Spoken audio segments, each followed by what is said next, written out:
Welcome to Calisthenics Through the Ages, training advice from a 53-year-old who still doesn't know what he wants to do when he grows up. In this video, I'm going to talk about overcoming difficulties, age-related and otherwise, in training handstand push-ups. Specifically, I'm going to talk about two things. The first is my efforts to train handstand push-ups despite some pain in my right elbow. And the second thing is two training methods that I've been using that I think are very effective ways to train full range of motion handstand push-ups. Okay, so one of my lifetime goals is that I would like to master handstand push-ups. When I say handstand push-ups, I mean full range of motion handstand push-ups.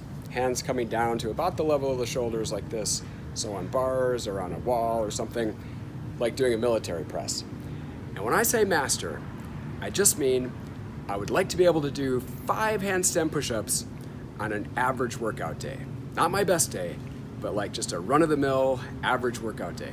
And that way, on my best day, I might be able to get 6, maybe 7. And even on my worst day, I'll still be able to get 3. That's my goal, and I'm not gonna let a little thing like the fact that I'm ancient stand in my way. I've made slow but definite progress in this effort. Over the last 13 years or so, I've gone from being able to do 1 press from a frog stand to a handstand with great difficulty to doing 6 or 8 handstand push-ups on the floor and about 3 full range of motion handstand push-ups on parallel bars. So I'm getting there, but very slowly, and I'd sure like to speed things up. So I'm looking for better ways to train. Also, about 1.5 years ago, I hurt my right elbow trying to do really deep handstand push-ups. I was trying to do handstand push-ups on my high parallel bars, but go all the way down and touch my head to the floor like in this video. I actually got it a few times, but one time while I was trying to push up from the bottom, there was a sudden sharp pain in my right elbow. Here I'm just doing the negative because I'm way too afraid to do them now. And since that happened, I've been much more careful to warm up properly. I wear elbow wraps most of the time, but still, I've been afraid to train my handstand push-ups the way that I used to. And so my elbow problems are another reason why I needed to find better ways to train. And I think this is generally true. As an older athlete, you need to find ways to train your muscles intensely while kind of babying your joints at the same time. All right, on to the training advice. Even when my elbow was hurting, I could still do handstand push-ups on the floor with no problem. This is a great move in and of itself, but you can only make so much progress toward full range of motion handstand push-ups by doing them on the floor because those don't work the lower part of the move at all. And it's not easy to find exercises that really build strength in the lower portion of the move if you can't already do the full move. I know there are lots of accessory exercises, but I haven't found most of them to be particularly effective. So today, I'm going to tell you about 2 training methods that I've been using that to me seem to be actually effective. The first method is simply to do negative reps. You kick up to a handstand, lower slowly, then come down and kick up again. At first I didn't really think this would work, but after training this way for a while, I can really feel the results. I think that's because I'm able to get a lot more training volume with negatives. When I was training using full reps, at my best I would do 2 or 3 or 1 rep in a set, but with negatives I could do 6 or 7 in every set. Now in this particular video, I start with 1 full rep and then do negatives on the rest. At this point in my training, I had been doing negatives only for a couple of months, and I felt strong enough to start doing 1 full rep at the start of each set.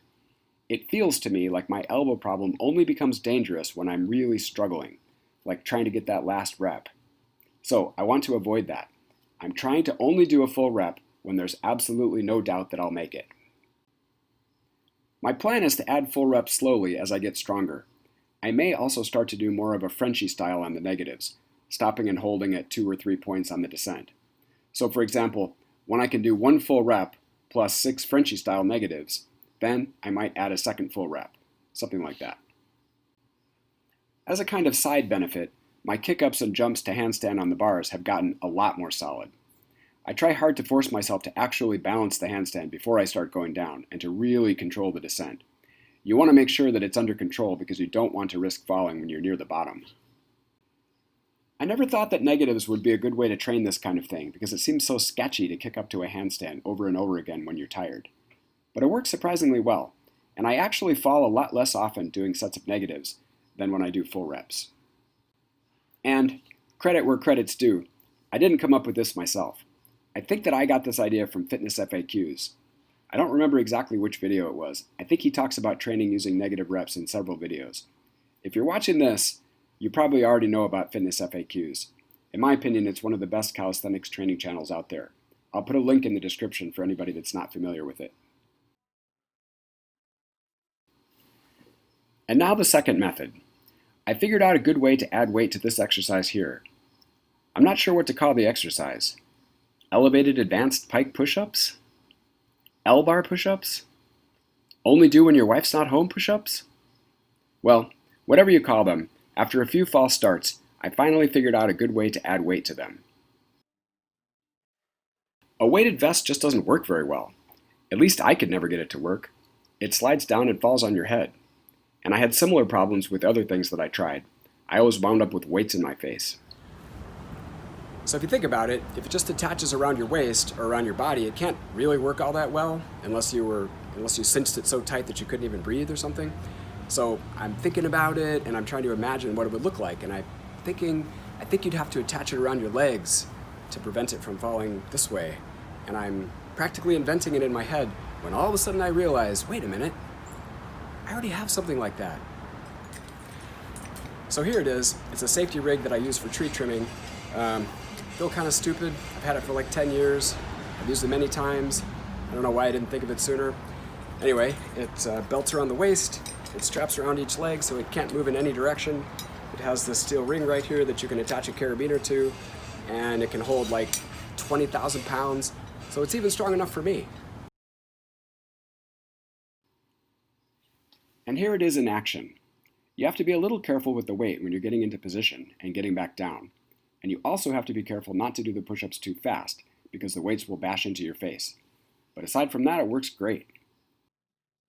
And I have to say, I love doing handstand push-ups, but it is difficult to focus on training volume and getting the most out of your reps when you're also trying hard not to lose your balance. I spend so much time struggling to get reps while trying not to fall over. It's nice to do something like this, where you can just focus on strength. Also, if your elbows or shoulders are compromised, whether because of age or something else, it is pretty dangerous to push like crazy on something that you barely have the strength to do while trying to balance upside down. When I'm doing handstand push-ups, I'm often forced out of the right position because I'm trying to get the balance back. And I think that that's when it's really dangerous for your joints. So it's good to have a way to build strength without as much risk. Of course, I'm still going to do handstand push-ups. If health and safety was all I cared about, I'd just go to a gym and walk on a treadmill. While watching these videos, I realized that I wasn't doing the exercise in the best way. I was going down too far.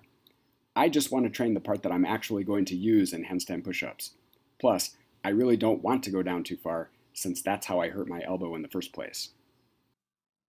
You can see in this video that I changed my hand position a little and put a couple of books under my head so I wouldn't go down too far. I think that this version of the exercise mimics the lower portion of a handstand push-up pretty well. And I think that it's a safe and effective way to build strength in the lower portion. You can get a harness like this cheap. Even the smallest, flimsiest one of these is going to be plenty strong enough because they're designed to hold your body weight in a fall. I found some online for about 20 bucks. Links in the description. Okay, just to wrap up, I hope this was useful for you.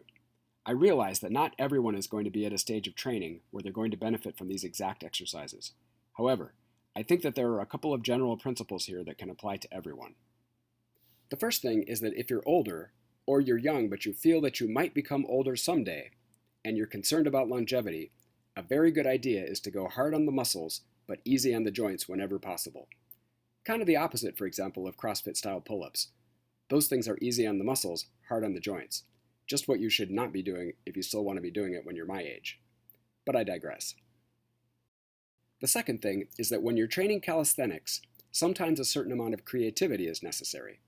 Sometimes there's no obvious way to get from where you are to where you want to be. It can be frustrating, but it also gives you the opportunity to come up with your own solutions. For me, the difficulty of trying to train this stuff and the occasional need for creativity is part of what makes calisthenics training so much fun and so rewarding. Thanks for watching. I hope you enjoyed the video. If you did, please hit the like button and subscribe if you want to see more videos like this. Good luck and happy training.